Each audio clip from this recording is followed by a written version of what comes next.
Hello， 宝贝们，咱们又见面了。2022年国产网剧第一炸，说是开端，应该没有人反驳吧？小编现在还在被卡农支配的恐慌中。作为国内少见的时间循环题材，开端上线2天，播放量就突破了1亿，热度高涨，各种话题屡次引发热议。不得不说，正午阳光的剧集永远值得相信。也许对于喜欢悬疑剧的观众来说，15集的开端确实有点短了。但是有句话说得好，浓缩都是精华。就开端目前的叙事节奏，真的是把观众牢牢的吸引住了。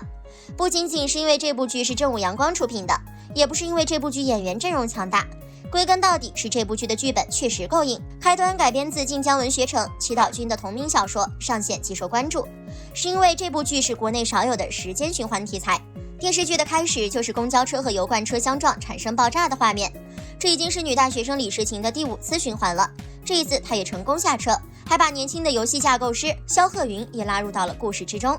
故事的主线很清晰，就发生在这辆注定要爆炸的45路公交车上。李诗情和肖鹤云一次次的在爆炸后苏醒，又回到爆炸发生之前，看着一车未知命运的乘客，2个年轻人从下车自救到打破隔阂并肩作战。他们不断寻找危险人物和爆炸源，试图在45路抵达致命的过江大桥之前找到真相，阻止惨剧的发生。这样的设定一经开播，就引发了网友的众多热议。观众们纷纷表示，时间循环设定算是被开端玩明白了。开端其实可以分为2个部分，第一部分就是在循环中确定谁是凶手，第二部分就是在循环中找到阻止爆炸的方法。经过首周的8集剧情，凶手已经浮出了水面，明面上已经暴露的一个凶手就是那个带着高压锅的中年女人。毕竟肖鹤云已经亲眼看到她引爆炸弹了，但是在最新的一次循环里面，肖鹤云将整个中年女人反杀之后，等他们一下公交车依然发生了爆炸，这代表这个中年女人肯定还有同伙。之前李诗情和肖鹤云已经排查了大部分可疑的乘客，所以这个同伙的身份也已经呼之欲出了，只能是公交车司机了。首先是李诗情发现循环之后，想方设法的想要下车，但是这个公交车司机一直多次提到没有到站不能停车，就算李诗情伪装病重，或者是肖鹤云砸烂了窗户，司机都没有停车。其次是2个人成功下车后，司机加速前进，公交车又没有规定非要掐着点到站，耽误1-2分钟很正常。司机为什么这么急，这么在意时间？还有就是大家 PTSD 的卡农铃声，李诗情外放卡农的时候，其他人都本能扭头看过去，只有中年女人和司机毫不在意。只有真正知道铃声意思的人才不会在意没有到点就响起的铃声，所以凶手就是中年女人和司机。那么问题来了，这2个人为什么要引爆炸弹，而且还非得冲上大桥才爆炸？其实要理解45路公交车爆炸事件，得从几年前45路公交车上的一个小姑娘说起。当年也有一个小姑娘坐着这趟车出门，可是在车子行驶到大桥之上时，这个小姑娘非大吵大闹要下车，司机被逼无奈，只能违规把这个小姑娘放下来。最后的结局是小姑娘一下车就被后面的车流给撞死了。这起车祸在大众眼中其实每天都会发生，但是对于这个小姑娘的父母而言，这确实意味着他们的天塌了。而为了查清楚自己的女儿为什么非要在大桥上下车，这对父母花了很多心思。最后的结果是，所有人都不在乎当天到底发生了什么，所有人都觉得这本身就是一件无关紧要的事情。最后这位母亲精神出了问题，非要来这座城市报仇，而父亲呢，也应聘成了45路公交车的司机。他们的想法很简单，在女儿4年1次的生日当天，在女儿死亡的时间地点，也就是13点45分的大桥上，全家人一起在下面见面。所以这就是45路公交车会发生爆炸的原因，也是为什么司机到了后面说什么也不肯停下来，说什么都要赶在规定的时间到达大桥之上的原因。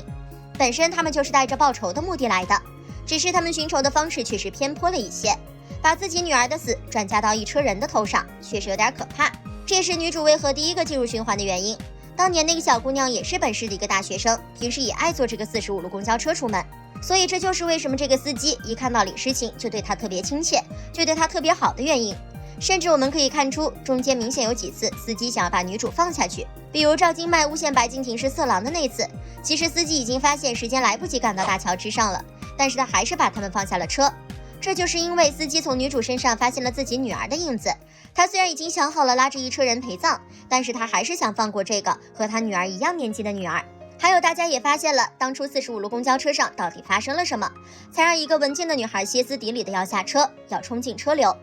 原因也从诬陷的这一次可以看到，李诗情说肖鹤云是流氓，这就是答案。司机知道自己的女儿经历了什么。45路公交车爆炸案的因就是司机的女儿。这会儿车上又出现了一个和司机女儿差不多的小姑娘，用那个二次元少年说的话，她就是被命运选中的人，需要她站出来去拯救这一车人的命运，需要她第一个站出来解决这场悲剧。所以女主第一个进入循环，确实有种被选中的意味，注定了是她第一个站出来，注定了是她坚持到最后，也注定了是她才能真正解决这场爆炸危机。这个真相前8集的各种细节里就能推理出来，剩下的7集就是如何在循环中阻止爆炸。李诗情和萧鹤云得找帮手，但没人相信循环说法，这就是最大的难点。小编猜测后面剧情里他们2个得在循环里摸清楚每个乘客的性格特点。不过第8集里萧鹤云和李诗情搏斗中年女人，车上乘客却没有一个人愿意帮忙，伤透了萧鹤云的心。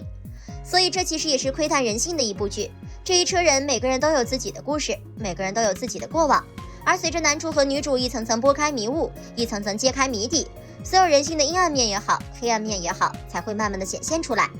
一辆公交车是最普通的交通工具，也能视作高度浓缩的社会横截面。与男女主人公同乘这趟死亡公交的，有出狱后第一次来嘉陵给儿子送西瓜的瓜农老马，有本身已年届花甲却仍需为了年迈父亲出门配药的婆婆，有为了女儿上学攒钱的外来务工人，有无时无刻不举着手机拍视频的博主，有不被母亲理解的热血又中二的男生。他们是什么样的人，背负怎样的过往和隐衷？人生十字路口，他们曾经朝哪儿走？凡此种种，剧作明面是2名年轻人自救救人做任务，另一条线则暗度了社会众生，那些在各自命运轮盘间奋力生活、冷暖自知，同时又互为齿轮的普通人。主角也不是一开始就想拯救世界，李诗情首先想到的是自救，然后是尽自己的能力多救一个算一个。他是因为在医院看到了伤者的惨状，才被触动，产生了阻止爆炸、救下所有人的想法。而这种想法也是在一次又一次的循环中变得坚定。萧鹤云也是如此，他一开始的责任感没有李诗情那么多的责任感，他觉得自己不是凶手，没有必要有负罪感。当他眼睁睁地看着李诗情被中年女人杀掉，而周围的人在围观之后，下一次循环他想拉着李诗情下车一走了之的心情也是可以理解的。就像李诗情提出再试一次的时候，他给出的答案不值得，他觉得这些人不值得他们一次次牺牲生命去拯救，这种心路历程实在是太真实了。还有车上安排直播一哥出现是偶然吗？肯定不是，因为当初女儿死后，本来已经平息的事件，就因为无良主播为了吸引眼球，不断往老两口伤口撒盐，这才让他们走投无路，失去活下去的希望。这让小编想到了之前重庆公交车坠江事件，要是车上乘客能够及时阻止无理取闹的人，也不会有后面的悲剧。开端的精彩就在后7集，既是展现人性，同时又是唤醒人性，如何通力合作阻止爆炸，就看人性在危难之时经不经得住考验了。开端没有太多组团刷副本升级做任务的爽感，也尚有许多等待闭合的逻辑链，但车厢内外有血有肉有故事的人，可以抵达芸芸众生的共情深处。弹幕里说总是为人间温情落泪，微博上有人热烈的告白，我喜欢这个故事，或许是因为我也想生活在一个善良不是缺点，努力终得回报的世界。所谓追剧就要真情实感，在对开端的整体评价中，有诸多观众十分真实的表示，看完之后听见剧中爆炸时的铃声卡农，坐公交车过桥看见红色塑料袋和高压锅，甚至睡觉都会有点忐忑，脑海中总想着下一刻可能就要循环。这种令人哭笑不得的追剧反应，也算得上对作品质量的一种有力回应。如今剧集首周播出，伴随着热度与口碑的持续高走，陆续有不少观众加入追剧大军，在线催更，催促45路赶紧发车的声音也不绝于耳。相信观众的热情就是对作品的最好回报。此外，演员演技也成为观众热议的一大亮点。该剧主演由青年演员白敬亭、赵今麦担纲，虽然年轻，两人的表现却不俗，表演自然真实，几场极具代入感的戏给人留下深刻印象。网友讨论白敬亭连肌肉都在抖，赵今麦演出了李诗情的绝望，足见观众对2位主演的认可。同时剧中的一众戏骨也获得了广泛赞誉，刘奕君饰演的张晨警官被网友赞叹眼神系一绝，表演太有层次了，全是细节，角色也获得了诸多喜爱。刘涛饰演的杜菊也被网友肯定演出了警察的沉稳镇定，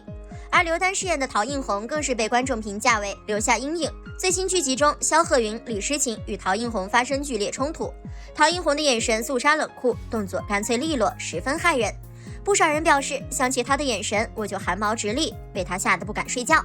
可见演员对角色的把握及呈现堪称惊艳。好不容易逃离了一辆注定要爆炸的公交车，孤身一人的你会去而复返吗？开端用人心的层层递进，把这道选择题拍出了人性正道的光。好了，本期内容就分享到这里，欢迎宝宝们来评论区一起留言讨论。喜欢本期内容的可以点击关注，咱们下期再见哦。